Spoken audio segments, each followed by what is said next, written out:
A shocking tragedy on Valentine's Day. A 27-year-old model was found burned at an abandoned factory. Who is behind this monstrous crime?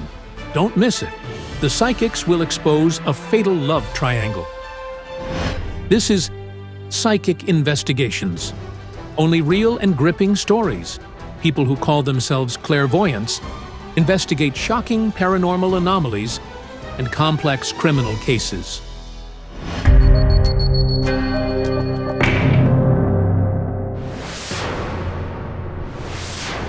On February 15th, at 4 in the morning, a burned young woman was found unconscious on the grounds of an old factory.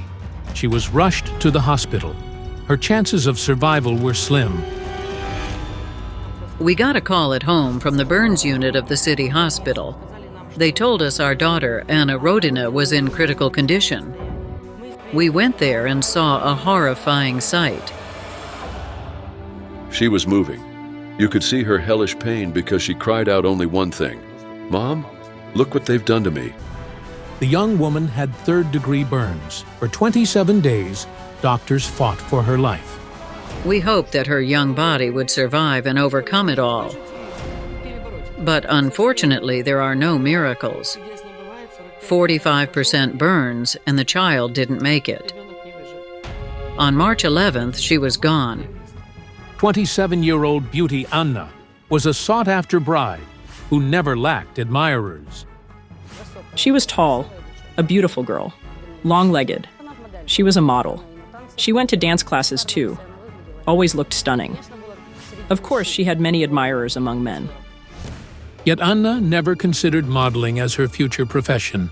She always dreamed of a quiet life, a family, and children. She was a romantic girl. She wanted to get married, to have a child. By education, Anna was an economist. 4 years ago, she left the modeling business and began working in her specialty as an accountant. And she worked at the very factory where, sometime later, she was found burned in extremely grave condition. How to explain it, I don't know. We truly don't know what happened even now. The investigation gave us nothing. No one helped. The case was taken up by clairvoyants Zhanna Shulakova and Yaroslava Fedorova. I'm looking at the photograph. It's just terrifying. Like a tree struck by lightning. When I began asking my daughter what happened, she said, "Mom, I don't remember anything, why I burned like that, what happened to me, or where I was." That day, everything seemed normal. Anna finished work at 5 p.m. and left the factory for home. But at 3:30 in the morning, a client who came to the factory for goods noticed a sharp smell of smoke coming from behind the locked security room door. What happened to the former model on Valentine's Day? How and why did she end up at the factory in the middle of the night? And under what circumstances did she suffer such terrible burns? From the waist to her feet, her body was burned. Everything above the waist was untouched, but below the waist, completely burned. Hard to believe. But according to law enforcement, the young woman fell onto a heater and burned. It was determined to be an accident. Anna's burns were very strange. The burn had a straight line across her thighs. Her jeans burned, but her sweater didn't. How could she burn like that? Either she somehow fell with her lower body onto the heater, which is unlikely, or someone poured flammable liquid on her waist down and set her on fire. In my opinion, this was intentional arson. 100%. I don't believe in accidents. She was set on fire. The psychics have arrived in the city where the tragedy happened. Anna's mother is already waiting for them. Hello. Hello, please come in. My daughter died. Under what circumstances, I don't know. That's what I want to find out. Give me a photograph.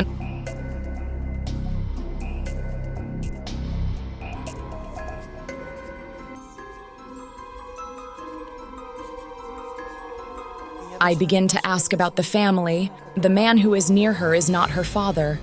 That's not her father. The girl's father died of a heart attack when she was 6. Sometime later, her mother remarried.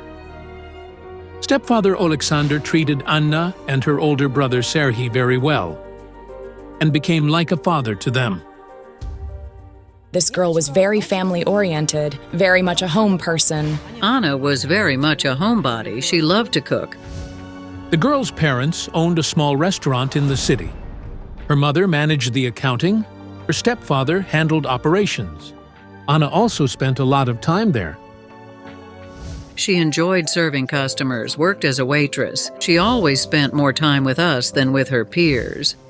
And there was a reason for that. In childhood, the long-legged beauty was a real ugly duckling. They bullied her at school because she was tall, but she slouched from her height. To help the girl overcome her insecurities, her parents enrolled her in a modeling school.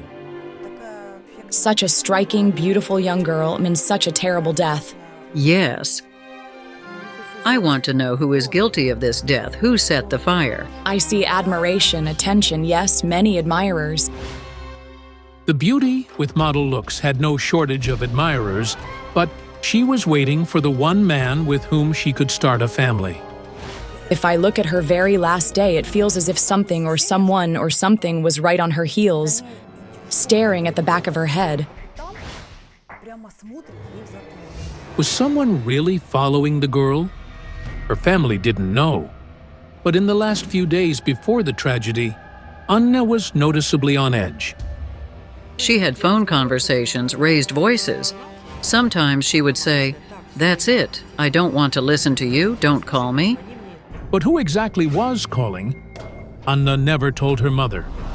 From the man who called her, I felt terrible jealousy, threats. These were not empty words.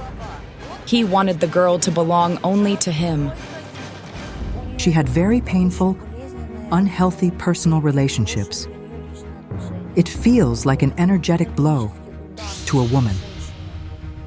You understand? This person was hiding a lot, quite a lot. Yes, she didn't open up. She's shown like an iceberg, the white tip above water. Mom, I've told you everything, but beneath 90% hidden in the dark. So the girl had a close relationship she hid from her parents. But why? Could it be tied to her death? I saw that the girl's death is linked to her man, to her personal relationship. But strangely, I didn't see the man himself.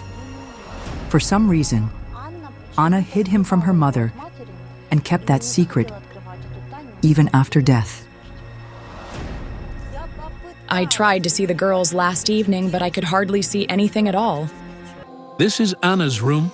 Perhaps her energy here can help the clairvoyant understand under what circumstances she died. Where was she after leaving work at 5 p.m.?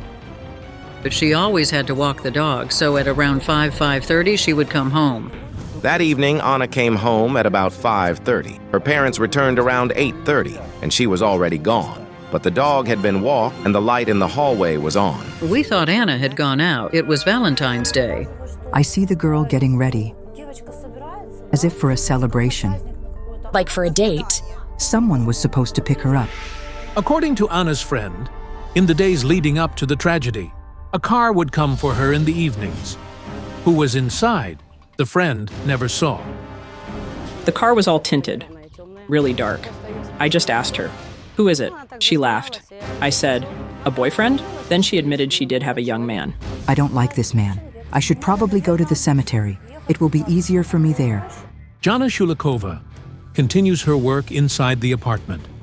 Anna's mother stays with her, afraid her heart won't stand the strain at her daughter's grave.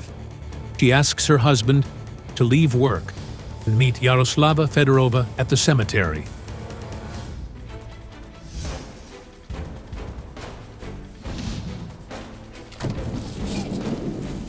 Hello. Hello.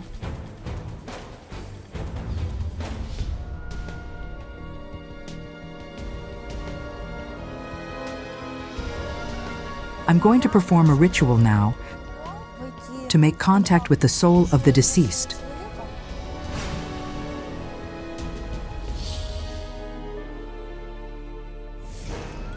My legs are giving out.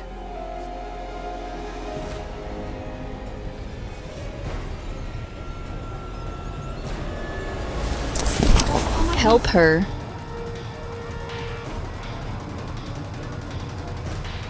Call an ambulance. I've made contact with the girl's spirit. I literally felt what happened to her. I felt as if I had no legs. A week before her death, Anna developed a severe blood infection. To stop it, both of her legs were amputated. When it happened, she asked me, "Mom, am I a burden to you? Will I survive?" While we were calling the ambulance, the clairvoyant began to regain consciousness. Don't worry, everything is fine. I'm sorry.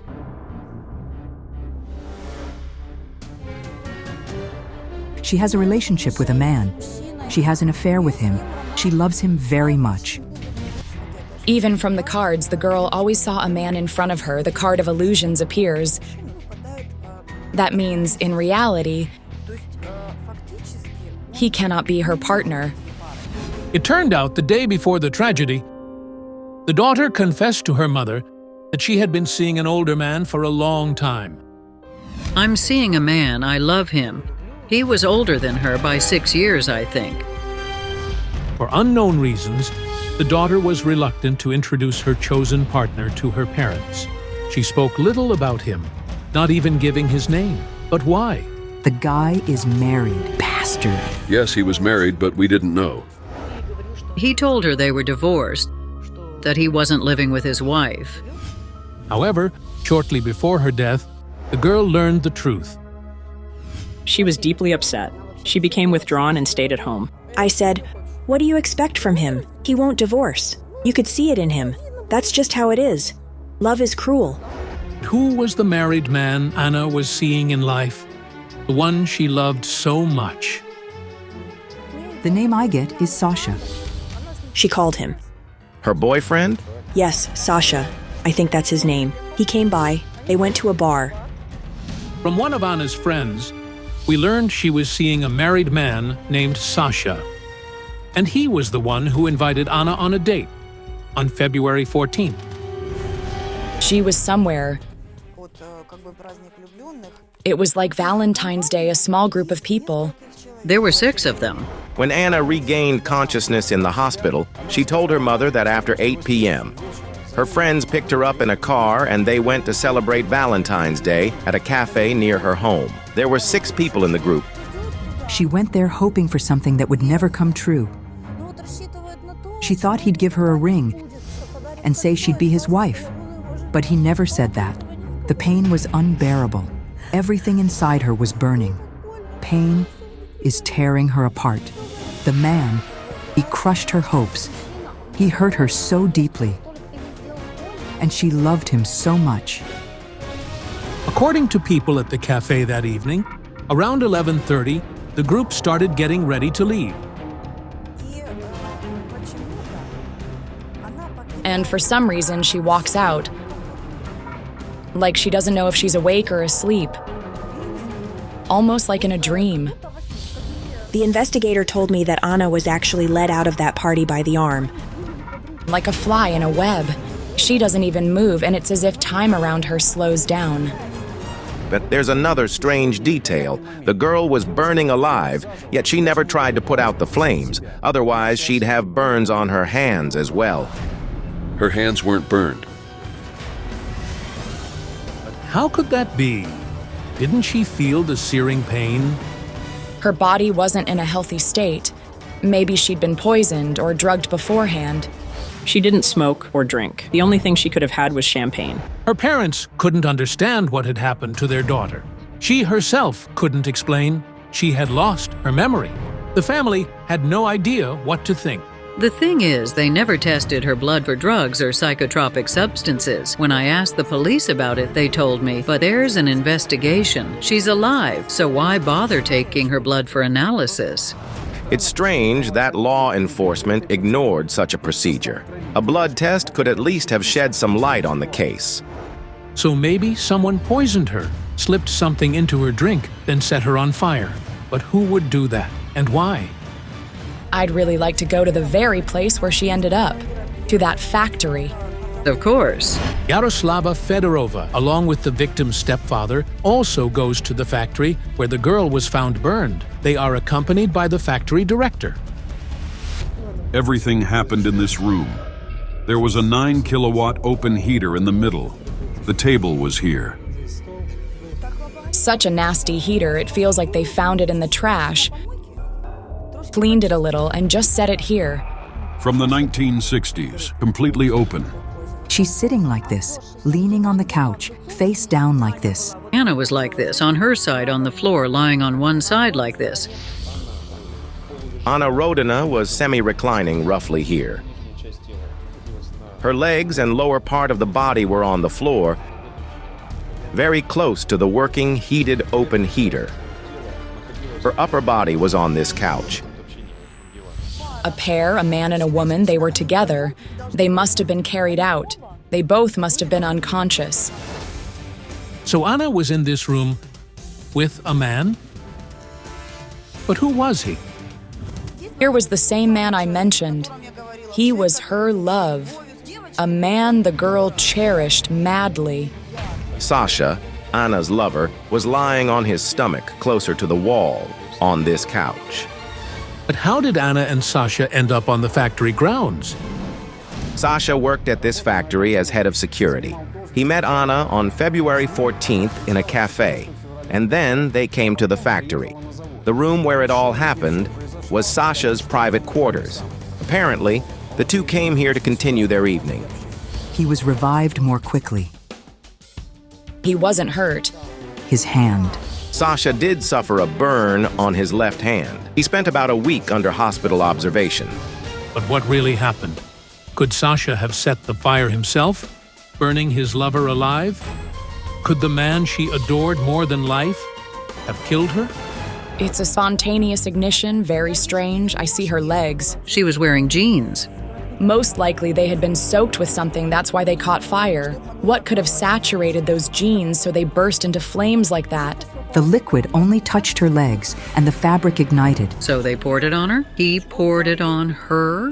No, I don't believe anyone actually meant to burn her alive. I think no one expected it at all. Killing her wasn't on anyone's mind. Something cracked, like a bottle breaking, you know? It was alcohol. On the floor, right next to both Anna and Sasha,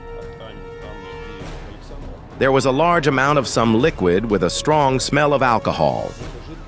Depending on its strength, alcohol is a highly flammable substance.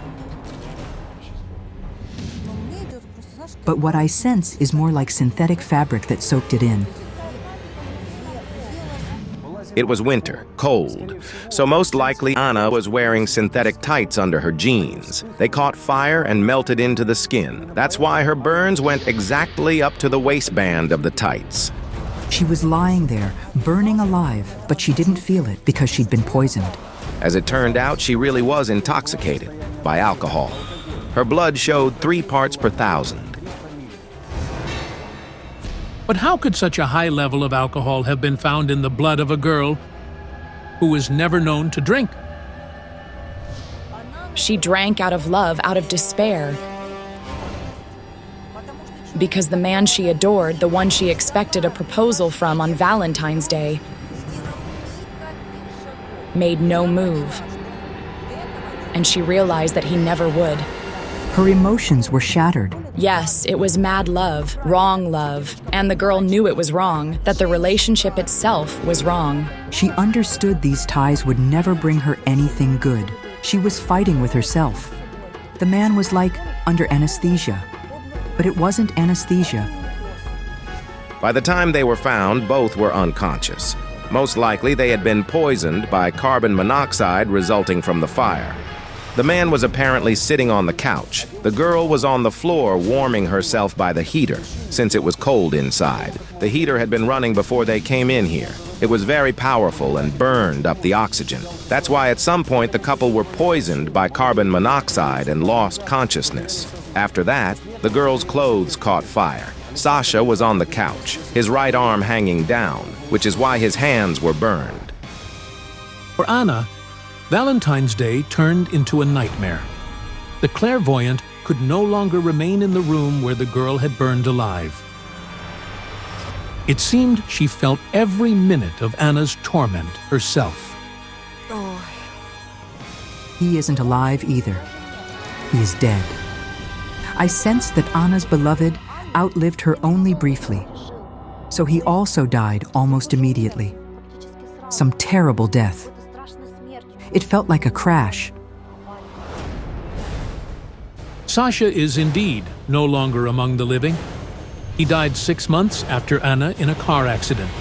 He was driving with his friend and his brother's wife as passengers. A strange accident. Without some kind of energy blow, it couldn't have happened.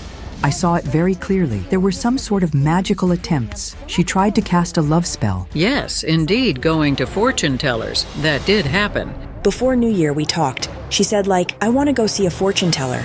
Girl was absolutely convinced that Sasha was her destiny. She was sure they were meant to be together, no matter what. And that's why she tried to cast a love spell.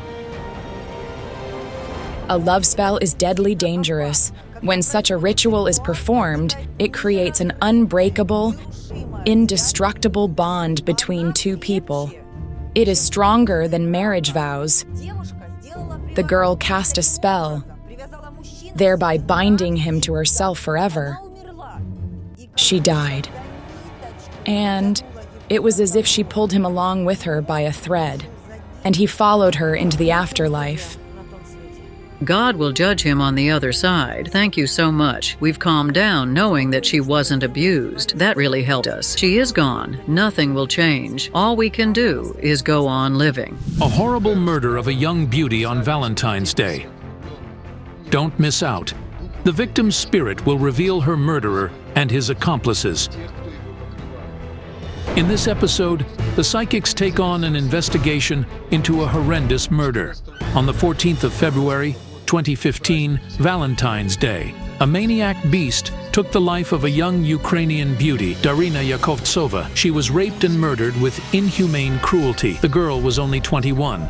The girl's skull was fractured, and her face was mutilated with numerous lacerations and penetrating wounds left by something heavy and blunt. Daryna was a late child. The daughter's death became a heavy blow for her parents. People always tell me, but you have other children, don't you? Of course I do, and I love them, but I don't have my darling Daryna anymore. Daryna studied to be an architect and did a part-time job at a cafe. She loved playing the piano, and she had even won several piano contests. Daryna had a piano. I always saw her sit by the window playing the piano. Daryna spent all her vacations and days off in the village where her parents live. On Valentine's Day, she also went there. In the evening, she and her friends went to the local disco. She didn't return when she was supposed to. I dialed her, but my calls were declined. It repeated 3 times. The next time I called her, her phone was turned off. The next day, on February 15th, Daryna's body was found in a windbreak just 100 meters from her home. Police investigators interrogated everybody who had been with Daryna at the disco and seen her before her death. It turned out that at around 2 in the morning, she said goodbye to her friends and left for home. It's odd, but on the same night, 45 kilometers from the village where Daryna's parents lived, another gruesome murder took place. A woman of 32 was raped and beaten badly. She died from multiple injuries to her vital organs in the intensive care unit of the local hospital. Is there a maniac on the loose in the area? The law enforcers avoid giving any comments. You have your own investigation, and we have ours. Let's not hinder each other's work. We want to find the murderer, and we're asking psychics to help us do it. We simply need it.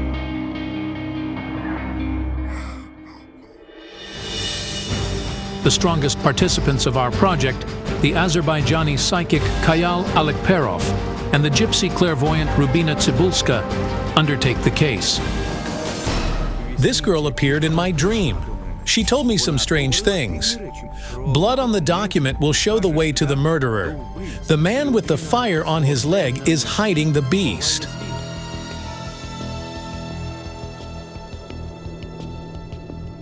I tuned in and saw an image of a gray-haired woman with a half of her face missing.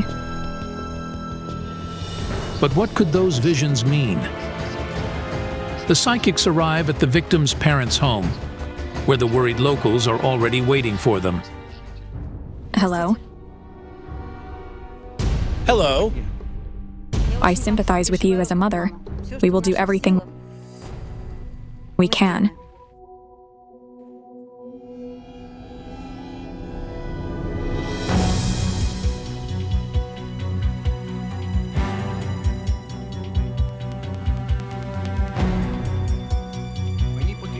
I need to say a prayer to establish contact with your daughter's spirit.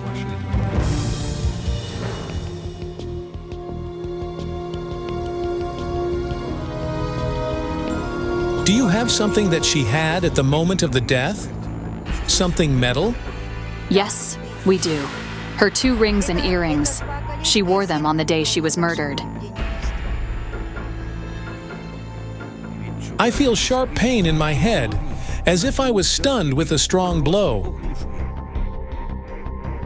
And then I hear snow squeaking, like someone's walking on it. This is terrible. He's punching her. He's beating her to death, and her face is missing. Yes, this is what the forensic examination concluded.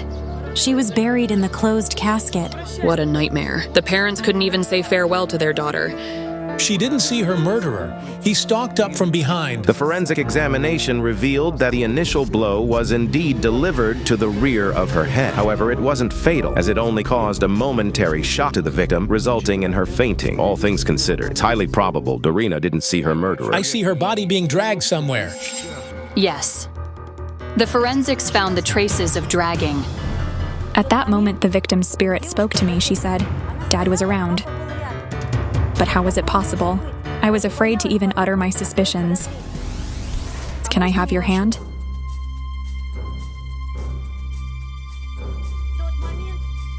While she was being murdered, you were near. While this was happening at night. From 2:30 to 3. Daryna's father was walking to the train station, and he passed by that place.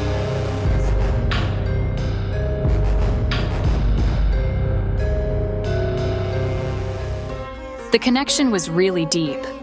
I can't tell you how well I could feel her.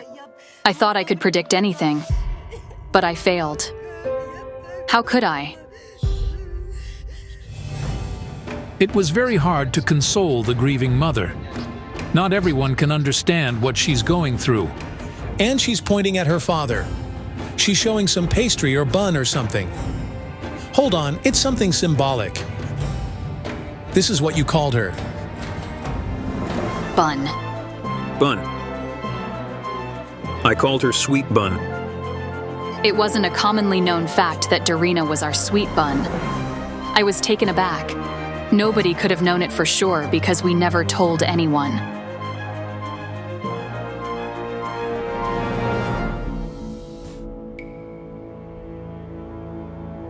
The cards are showing me a young girl, Daryna. A party of friends somewhere in a public place. Daryna went to the cafe to celebrate Valentine's Day. There were a lot of her friends there. We need to check the cafe and work there. At the site. I feel we can find the murderer's trace there.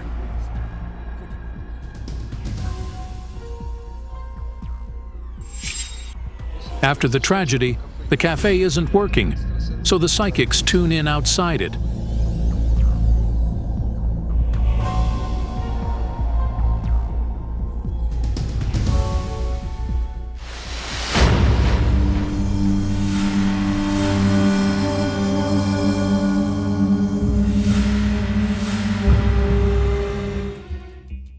I feel somebody look straight into her eyes.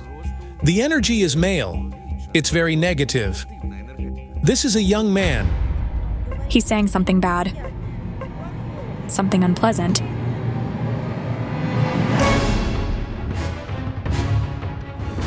And then she ran over here. I see him. He's chasing Daryna. We need to follow their traces. She's running and talking to someone. Boom. A blow. A stunning blow.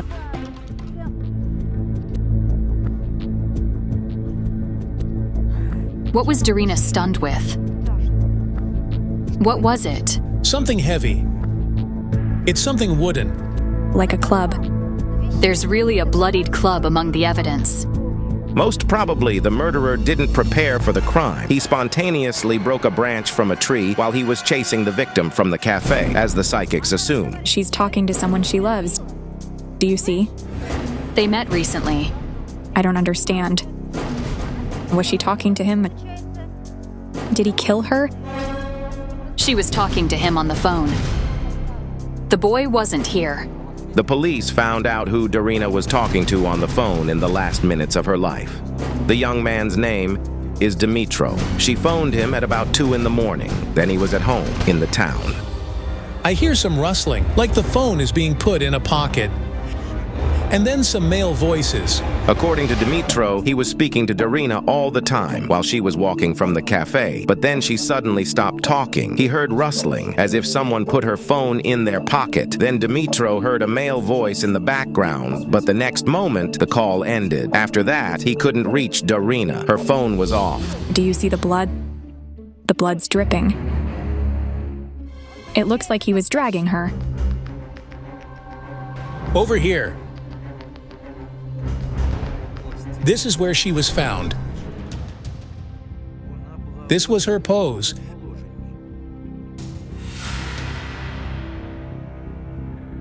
Yes, it's right. This is where the murderer raped your daughter.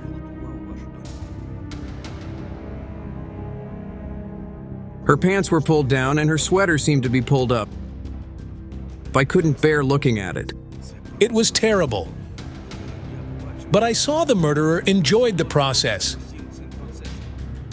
Besides, it wasn't his first time. There was another young girl he raped.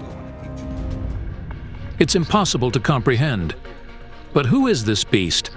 Is there really a serial killer roaming in the area? Kayal, wait, what does it mean? Did another murder happen at the same time? If I'm not mistaken, she was a lawyer. That woman, that is. She was a little older, but she was also... raped and murdered. I don't feel a connection between these two crimes. In the case you're talking about, the justice prevailed. The murderers are most probably in prison. There were 3 murderers. They were arrested a few days after the crime. However, there was no evidence that they could have also killed Daryna. I see her. I see Daryna. She's gray-haired. She's all gray. The forensic examination confirmed that her hair was gray. Such a drastic change in hair color is only possible as a result of powerful fright or stress. Her spirit is telling me, you will find the trace where the final drop of the blood fell. I think I understand what it means. The bloody trace leads there.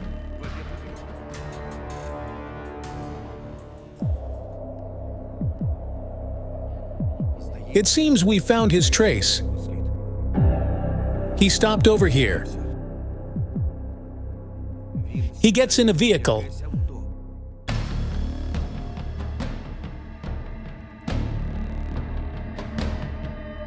It's a car. He got into it.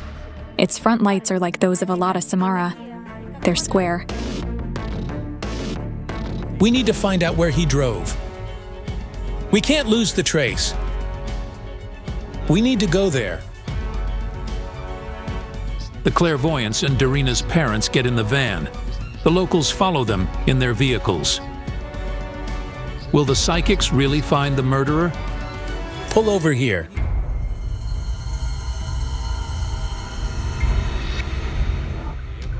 I see the man used to wear epaulets on his shoulders. This is something unimaginable. Was Daryna really raped and murdered by a policeman? He got out of the car and ran somewhere. Just a moment. I'm recalling the cue from my dream. Blood on the document will show the way to the murderer. We need to go there. Some kind of document was lying here, and your Daryna's blood was on it. At the site, the psychics found the police had indeed found a receipt from the kindergarten. The receipt bore the name of the local resident, the 50-year-old Serhiy Mariuka, a former highway patrol officer. The document was covered in blood, which, according to the forensics, was Daryna's. The man went there.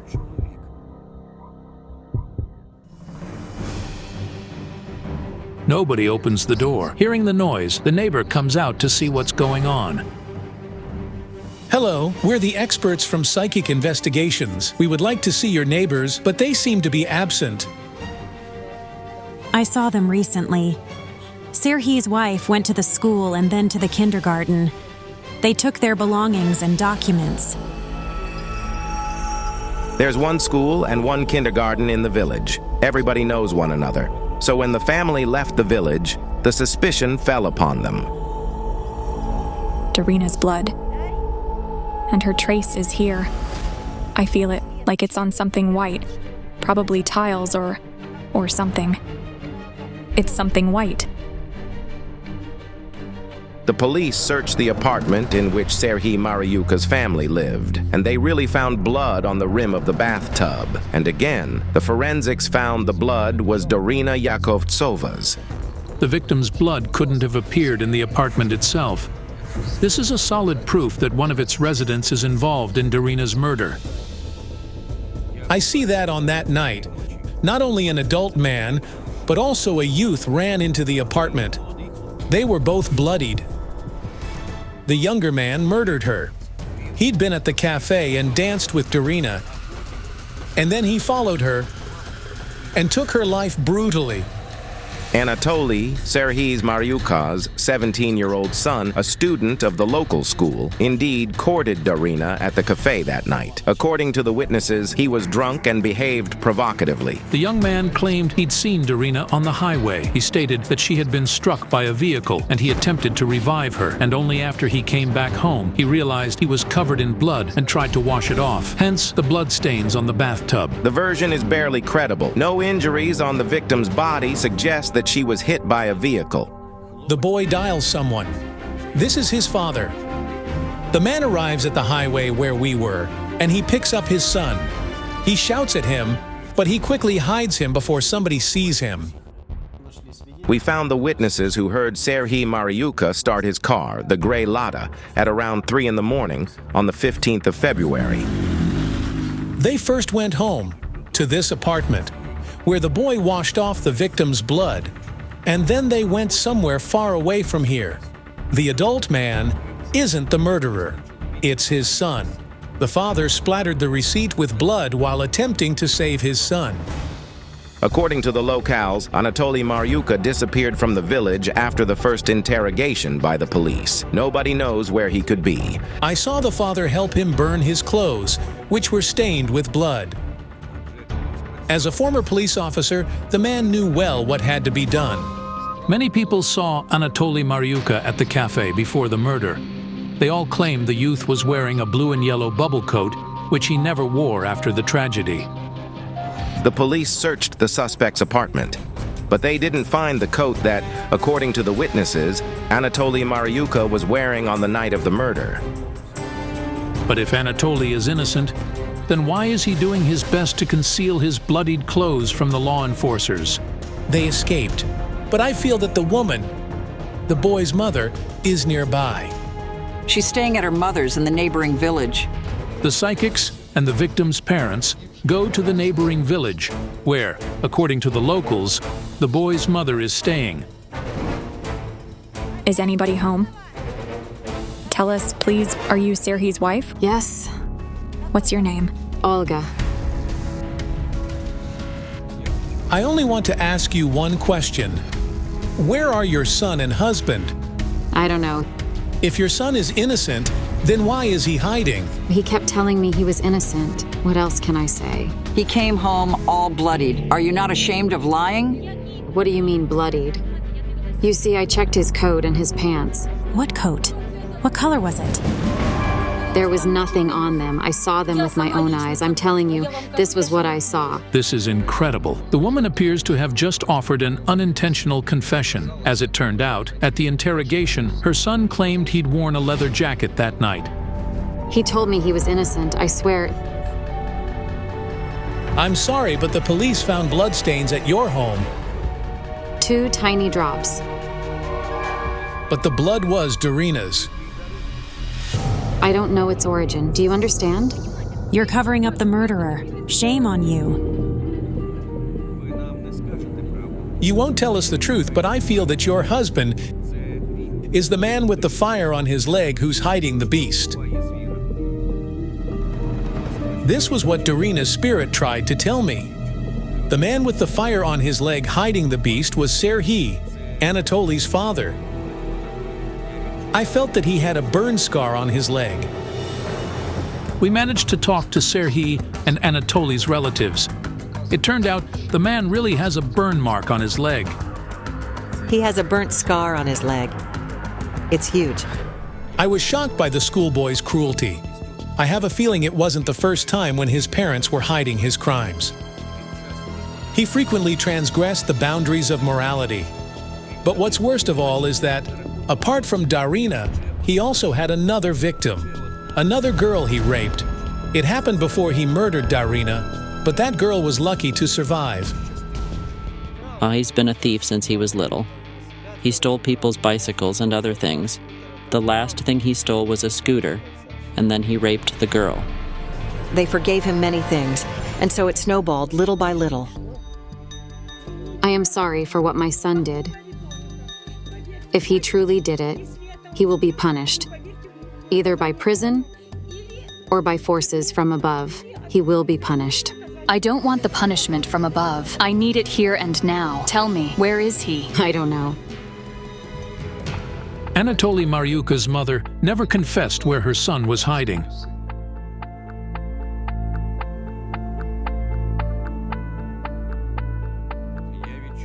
I feel he's in one of the neighboring countries.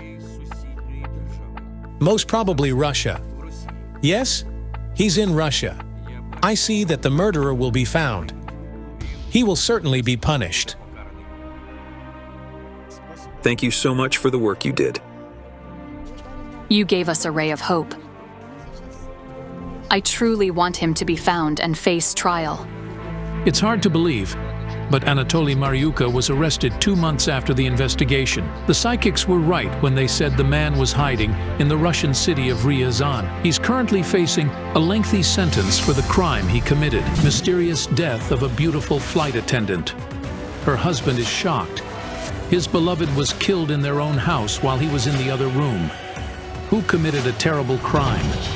You will not believe when find out the name of the killer. The psychics will investigate a mysterious murder of a beautiful flight attendant. The project's crime specialist carries out the investigation alongside them. The body of 34-year-old flight attendant Natalia Stetsik was found in the apartment she rented on the 6th of May at about midnight. A head injury with subsequent cerebral hemorrhage was indicated as the cause of her death. I can't believe she's gone. It constantly seems she's about to come in, hug me and say, "Mom, I'm back." Natalia and her husband Roman rented accommodation in a 2-story building in Kiev's single-family neighborhood. A day before her murder, Natalia returned home after a lengthy foreign trip. The next day, she and her husband were going to visit her parents in Zhytomyr Oblast. Waiting for your child to come to visit you, but then learning she'll never come is terrible. Natalia's husband, Roman, was the only suspect. Her friends and relatives argue it's impossible, as the spouses never quarreled. It was true, sincere love. She loved him so much. She always called him Romchik. She even never called him Roman. She dreamed of owning an apartment of her own, and she wanted to give birth to a baby. Not long before the tragedy, Roman and Natalia bought an apartment. While his wife was on constant trips, Roman was improving the apartment himself. Nobody could even think the couple's plans would never come true. In his evidence, the suspect claims that he and his wife spent the whole Saturday, the 6th of May, at home. After midday, Natalia went to take a shower, and he went to the kitchen to rest and watch TV. Roman heard the roar of water in the bathroom. Then the door banged, and someone walked through the apartment. The man was confident it was his wife who went out of the bathroom. After a while, Roman entered the room and shut the window, which happened to be wide open. There he saw Natalia lying in the bed with her head under the sheet. He thought she was sleeping and decided not to disturb her. At 5 in the evening, Natalia's parents phoned. Roman answered the phone. She said she was sleeping, having a rest. Roman suggested he would wake his wife up, but her parents told him not to. They said they'd wait for them to come tomorrow. Roman says he hadn't noticed anything suspicious in the room where his wife was sleeping, neither at that moment nor later. So he hung up and came back to the kitchen, where he spent some more time watching TV. Afterward, he joined his wife in the bedroom and went to bed. That evening, Natalia's mother-in-law called her to greet her with the return. At around 11 in the evening, the landlady came to check on them. The apartment door was unlocked. The spouses were lying in bed. The husband says he woke up to the neighbor's scream and was shocked to find his wife dead. Roman and the landlady immediately called the police and an ambulance. The shocked man was taken to the police station. The owners of the apartment, who spent all that day at home, also claimed they didn't hear anything. Our expert found an odd detail in the case. The flight attendant's jewelry was gone. The money that Natalia had earned and brought to invest in the home improvement and her jewelry are gone. We checked all the boxes, but they were empty. If it was burglary, then why would someone need to kill her? It would be enough to stun her. And how did the murderer choose the right moment when Natalia was in the bathroom and her husband was in the kitchen? She could have been killed to set Roman up, and he was purposefully made the suspect. It's weird. Roman is an ordinary courier. He lived an ordinary, quiet life. If someone's really trying to set Roman up, then who is it and why are they doing it? What also concerns me is why neither Natalia's husband nor her neighbors heard no screams. Psychic Kayal Alekbarov, who was supposed to arrive in Kyiv from Azerbaijan, faced an insurmountable obstacle. Tears down roofs and breaks trees. The second-level danger has been announced in 16 oblasts.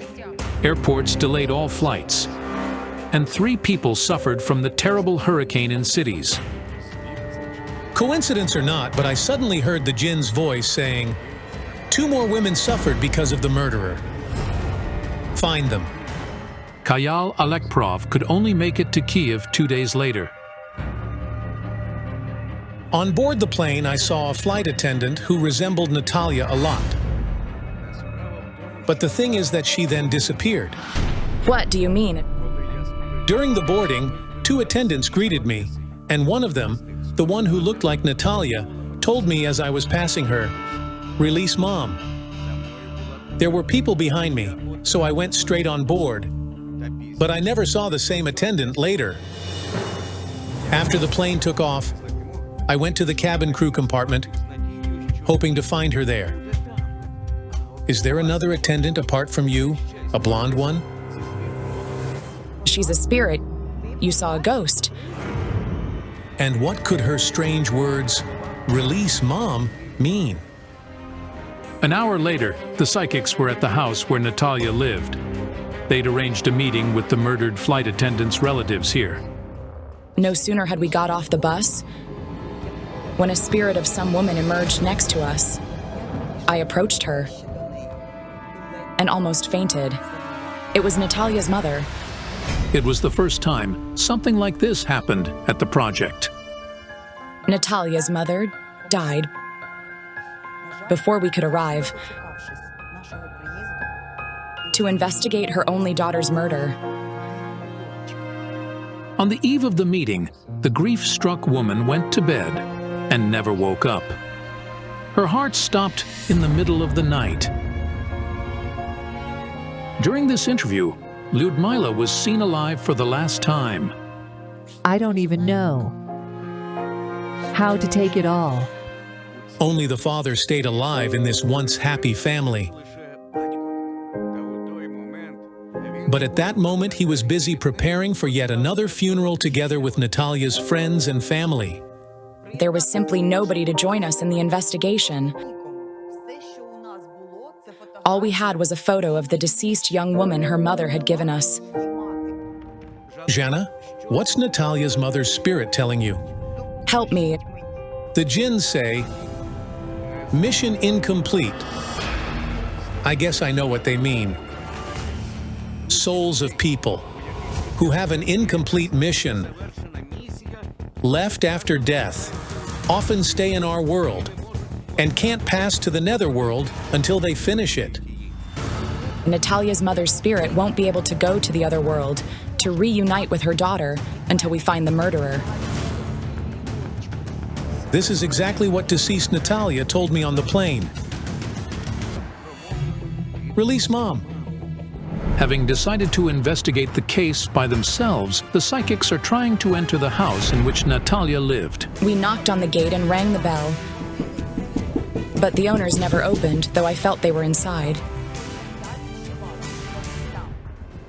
I see the picture. Natalia's attacked from behind. It's a man. But Natalia can't see the murderer. The murderer was hitting professionally. He's a master of some kind of martial art. The victim's friends who came for the identification say Natalia's whole body was covered with strange bruises. Her jaw was apparently either broken or twisted. The examination concluded Natalia's body had taken over 100 hits with something blunt. At a certain point, Natalia turns her head to the murderer. But it's like she doesn't see him, as if he hypnotized her. Did Natalia really fall victim to a murderer with hypnotizing abilities? I suddenly had a vision, a phone in the murderer's hand with the camera on. Natalia was unconscious, but the criminal continued to beat her, filming it with his phone. The jinns say she could have been killed earlier. She was in countries where there was war and gun and drug trade. Natalia's late mother indeed mentioned something similar in her last interview. Many people didn't agree to those night flights she did because she flew with a Saudi Arabia airline and they could be downed any time. Her last employment was in Africa, 2 months before her death. It turned out that a year after Natalia's murder, 2 more Ukrainian flight attendants were murdered in the Afghan capital. Unknown men broke into the hotel where they were staying and shot them. The awful tragedy has been classified as a terrorist act, but the murderer's motifs and names remain unknown. I couldn't understand whether the deaths of those 2 flight attendants and Natalia were connected. Natalia brought some packages from her trips. What? Some same-size boxes with something white inside. It was some business. But she was deceived? Flight attendant Natalia indeed registered small-size packages. However, I couldn't find out what exactly those packages contained. She had some awful secret. She never confessed to her parents or friends. Who could know of this business? Mom. I feel Natalia's mom knew of this business. But I also feel those strange packages from abroad aren't connected to her murder. We decided to check the psychic's words and find answers in the victim's mother's interview. She brought bed sheets and towels for us and herself. Then they decided they could send it as luggage to earn extra. But then I asked my book if the murder of those 2 other flight attendants was related to her death. And the answer was no. Zhanna, I have a feeling the neighbors saw the murderer. When we approached the neighboring buildings, I saw another entrance to Natalia's house through the backyard. Zhanna, come on. Hello. We knocked, but you probably didn't hear. Go away. I don't need your psychics here. Get lost! This woman found Natalia dead in the bed. But what was the reason for her reaction to the psychics? We just wanted to ask you something about Natalia. What do you want to ask me? What? You could possibly see or hear something unusual on the day Natalia was murdered. Did you happen to see somebody leave their apartment? She should have raised her daughter properly instead of doing bars and laying men. Tell her mother this. What are you trying to say? Get out of here! Shocked by such a reaction, the psychics returned to the house where the victim lived. Hold up. I hear a voice. This is her mother again. She says, there's a woman who warned her daughter she'd be killed. I see a letter.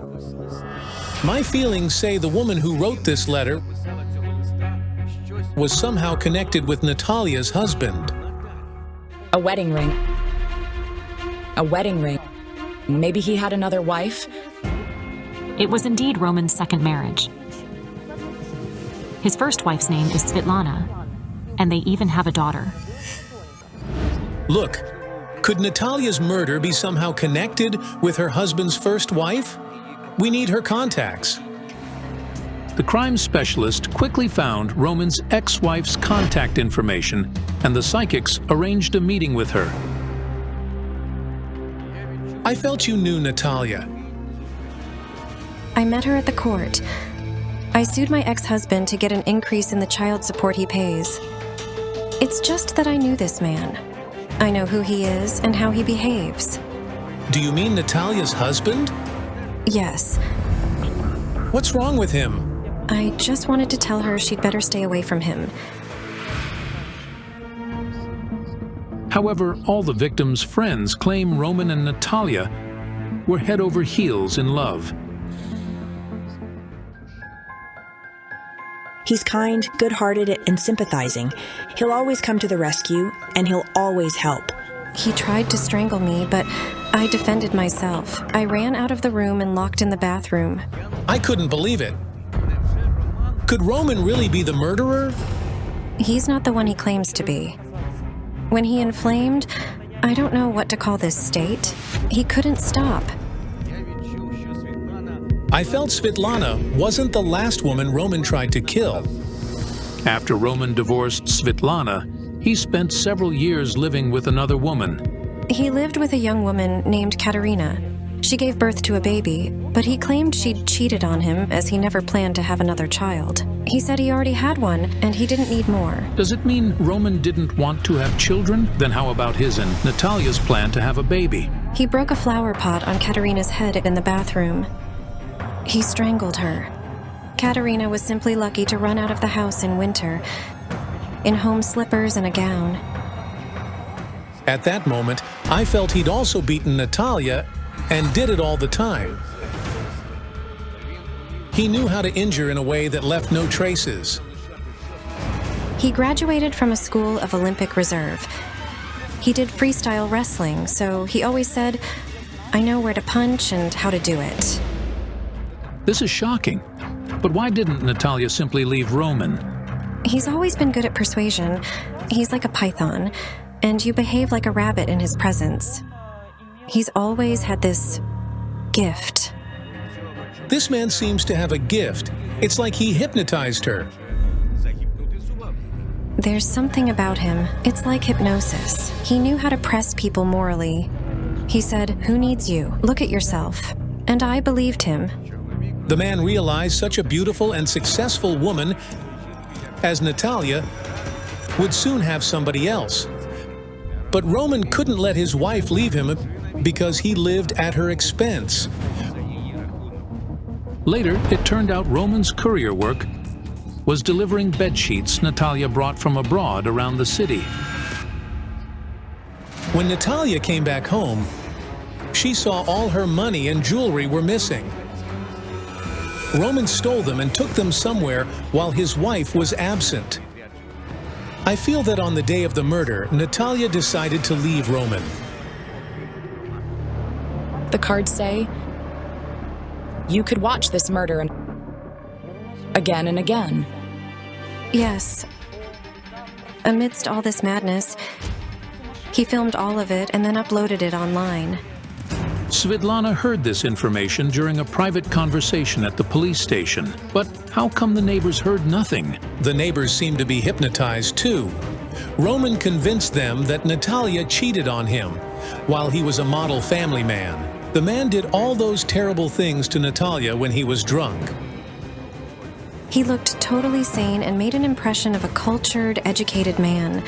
But when he drank, he lost his mind. It's like alcohol let him off the leash. After a long trial, Roman was eventually sentenced to 9 years in prison for the murder of his wife. At that moment, Natalia's mother's spirit emerged. Natalia's mother says, "I finally know the truth. The truth my darling daughter was trying to protect me from." She always tried not to upset us. She always hid all her problems. We accomplished her unfinished mission, and now her spirit can go to the netherworld to reunite with her daughter. Svetlana, thank you so much for what you did. Few people would find the courage to warn someone they don't know about danger. I just don't want anybody else to be hurt. That's it. It's hard to believe such a monster was hiding behind the mask of a loving family man. This is yet another proof that domestic violence must never be concealed. The unsaid words can cost someone their life. Mysterious death of a 17-year-old beauty on the night before Halloween. Who is involved? Don't miss out. The victim's ghost will reveal the entire truth to the psychics. Less than a month ago, in a neighborhood not far from the center of a small Ukrainian town, Natalia Sherbach, a 17-year-old first-year university student, was found hanged. The town was immediately flooded with wild rumors, and the media swirled with shocking theories about her death. Murderous Halloween.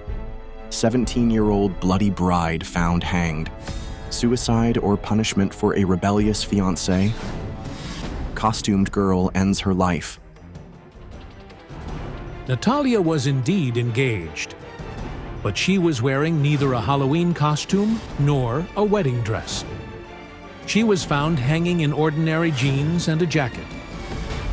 According to the official police version, Natalia committed suicide, allegedly due to unrequited love. But her parents, Nadia and Mykola, refused to believe their daughter committed suicide. She was absolutely happy. She had just moved to town to study and dreamed of becoming a teacher. She couldn't have done it. There was no reason for that. Natalia was engaged and had even chosen names for her and her fiancés, Volodymyr, potential children. She said she wanted to name them Uliana or Oksana. She dreamed about the wedding. She wanted to be the most beautiful bride. Nadia and Mykola are convinced their daughter was murdered and the suicide was staged. The knot was tied so tightly. How could she even tie it like that? It was tied by a professional. It looked too complex. What haunts them further are the bruises and scratches they saw on Natalia's body. There was a mark, like a fingerprint on her arm, right around here.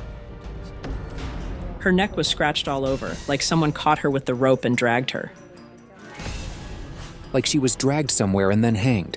It was a cold night, and she was dressed in basically summer clothes, just a light jacket made of faux leather.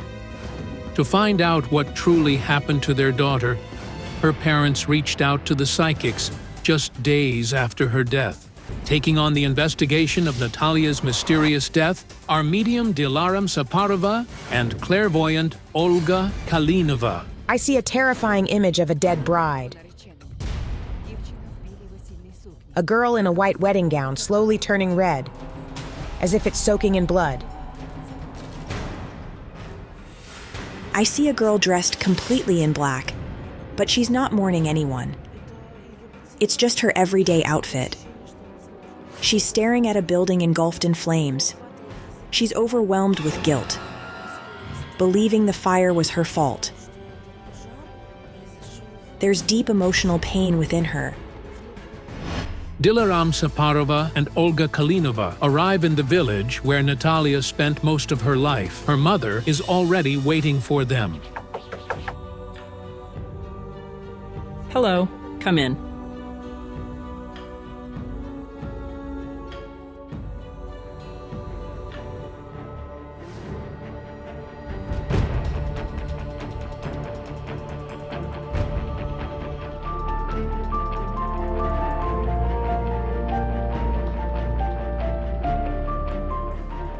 Stand up, stand up.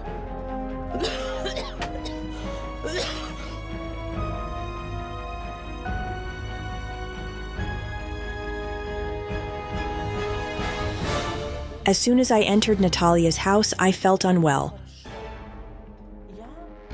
I was afraid because the girl, in life, was flirting with, or even playing with, death. What do the psychic's strange sensations mean? I see many people, moving constantly, walking around all the time. Yes, there's a market nearby. And there are also some abandoned buildings. Garages, and yes, an abandoned house. And I hear booming, like church bells ringing. There's a church nearby. The psychics described the exact location where the body was found. It's almost in the town center. Natalia's parents have no idea what she could be doing here. She had been living in a rented apartment on the outskirts. That night, she was preparing for class and wasn't going to go out. I spoke to her and she was cheerful and happy. But the next morning, Natalia was found hanged. What really happened that terrible night? I see the girl. Her presence here is very strong. She's smiling at you. Your daughter has just come closer to you. I felt like someone was standing near me. I see a man, and the man is clutching his chest. He seems terrified. He found her. We're standing at the site where Natalia's body was discovered by the owners of house number 94. The homeowner stepped outside at around 5 a.m. and saw a girl's silhouette right behind his gate. You know, your daughter's spirit doesn't want to speak about her death. We need to go to the cemetery.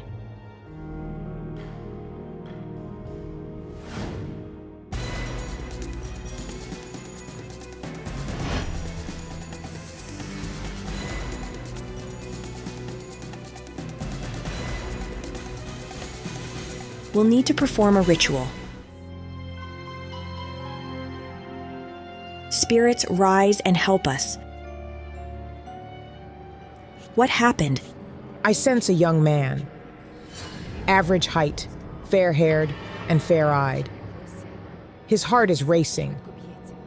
He's deeply nervous.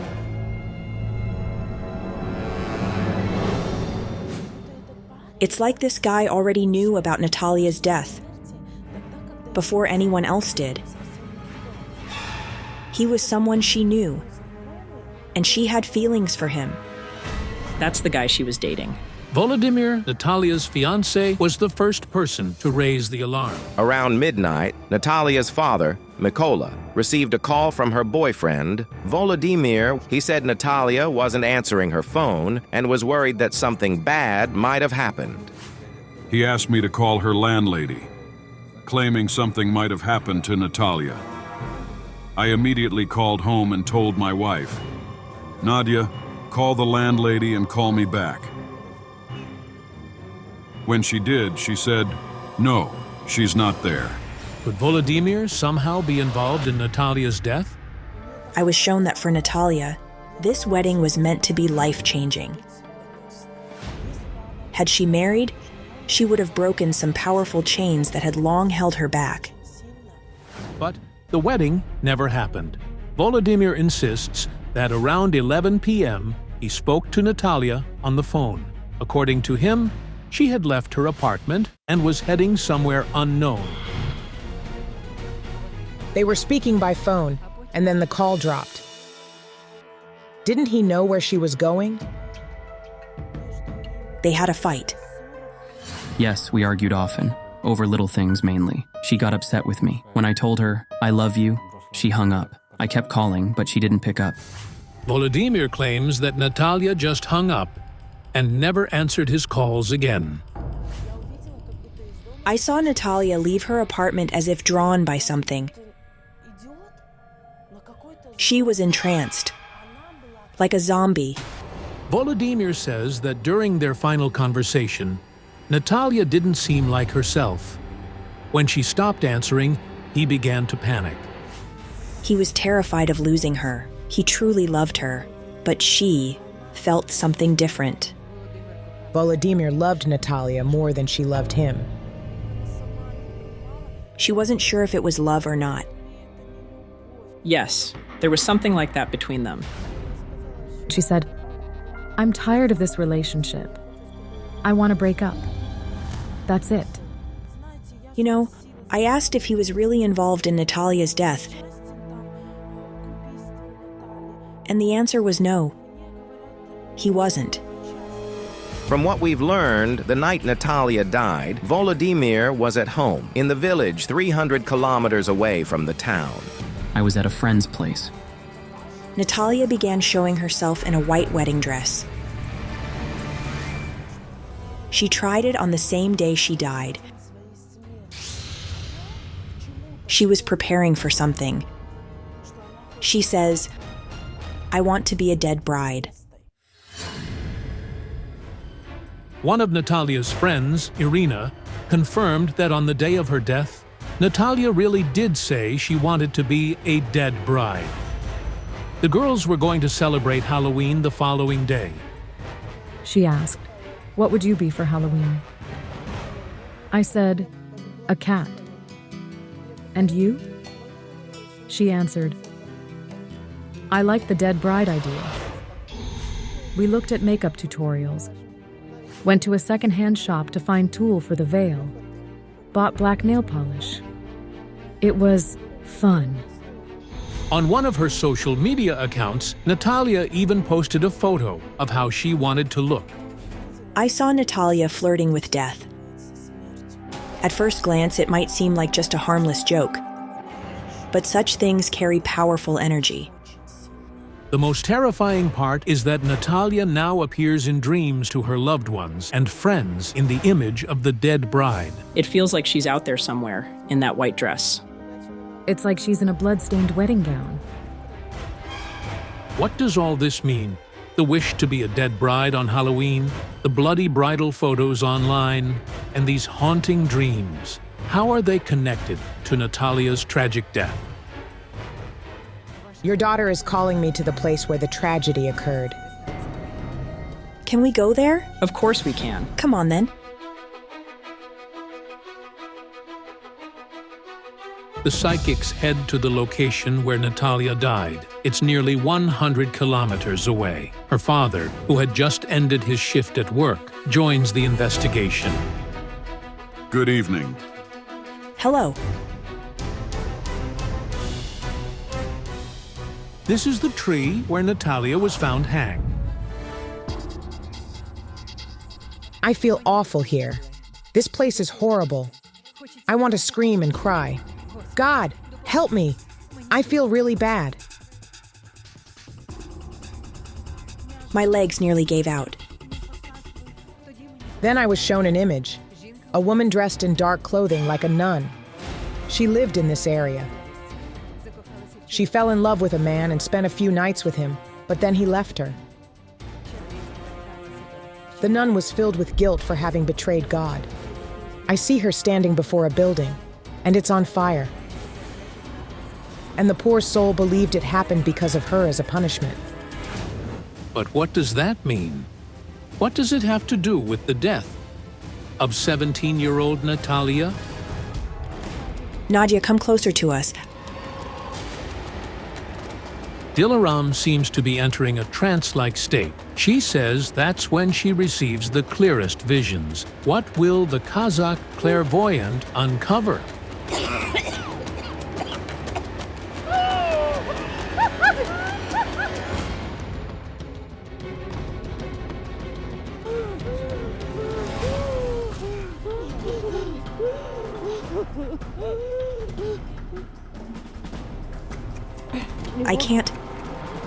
I can't. I saw that dark-dressed woman again. She's wandering nearby and she's ashamed. And you won't believe what she does. She hangs herself. Who is this woman in black, and how is she connected to Natalia's death? Something just ran by. I feel like someone was over there. There's a presence near us. A woman. She's it's soaking in blood adult. She looks to be over 50 years old. And she wants to help. She's a relative of Natalia's, but she's not alive. I also saw a rope. I think that's my husband's mother. She died around that age, about 50. 14 years ago, Natalia's 52-year-old paternal grandmother, Valentina, was found hanged in her own home. Allegedly, she took her own life out of grief over her late husband. The grandmother was always by Natalia's side, watching over her, and before her granddaughter's death, she tried desperately to stop it. Who was Natalia's grandmother trying to save her from? I need a moment to pull myself together.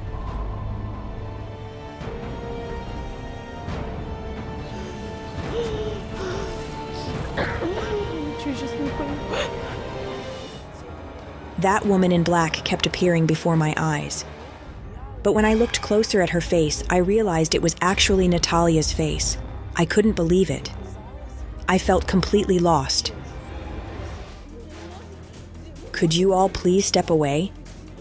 I can't control myself right now. It's overwhelming.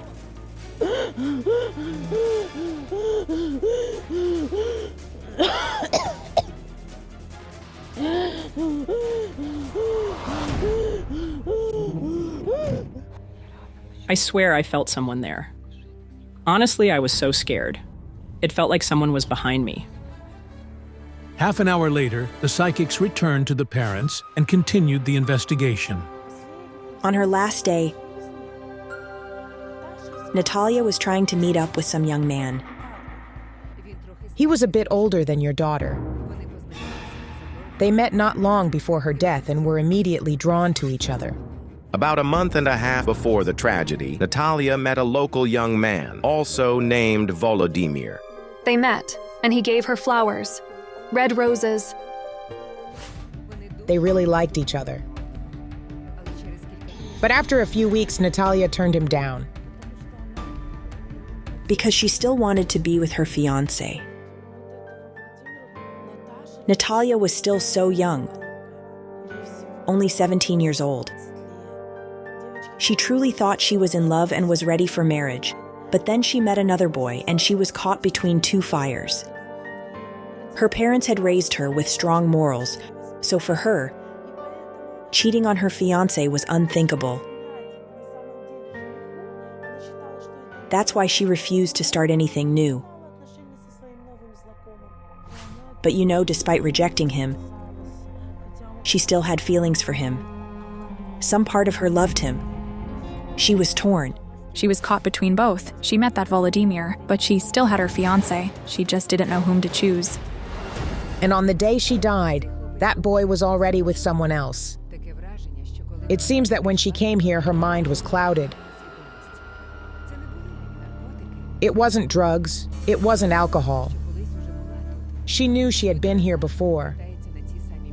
People always return to places they've been in past lives. And suddenly, I understood why I kept seeing the woman in black, the one who took her own life somewhere near here. I saw her in her past life, in confinement, but by her own will. Like a nun who's renounced worldly life. Long, long ago, 200 or 300 years ago, she made a vow to God. But then she met a man and broke that vow. They were together. And afterward, she was consumed by guilt. And then I saw flames. She believed the building burned down as punishment, and that God had condemned her. She took that fire as a divine punishment, and unable to bear the guilt, she hanged herself. We spoke to the locals and historians. It turns out that nearly 300 years ago, there really was a convent in this town, and it burned multiple times. In 1670, a women's monastery was founded here. History records 2 major fires that devastated the town, and the consequences were catastrophic. The second fire claimed many lives, including at the Dormition Women's Monastery. The nuns lived in wooden cells. So many perished in the flames. As for the possibility of a nun's suicide, the historians explain the following. Taking one's own life is a grave sin. If such a thing occurred in a monastery, the entire monastery would have to be reconsecrated. And traditionally, what happened inside the convent stayed there. It was the abbess's duty to preserve purity and sanctity. In her past life, Natalia was a nun, but she sinned and spent a night with a man. Though before that, she lived in full accordance with God's will. So after her suicide, God didn't leave her soul wandering the earth, as is believed to happen with others, and gave her another chance to atone. But how could what happened to Natalia in her past life relate to her present-day death? In her past life, she betrayed God. So in this life, she was haunted by dark forces. Those dark spirits kept trying to lure her from the righteous path. The only way out was for her to marry. That's why she longed for it, to start a family and have children. She left her apartment, a rope in her hand. She wandered the town and came here by instinct. I sensed that on the day and at the moment of Natalia's death, all otherworldly forces were activated. She triggered them herself by toying with death when she decided to become the dead bride.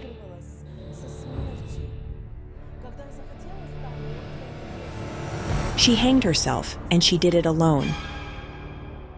Please forgive us. But then, where did the bruises and scratches on Natalia's body come from? Most likely, the abrasions on Natalia's neck formed when she placed the noose around her neck, and the bruise her family saw on her arm was simply post-mortem lividity. We're so grateful. We'll try to learn to live with this. I don't know how, but we'll keep going.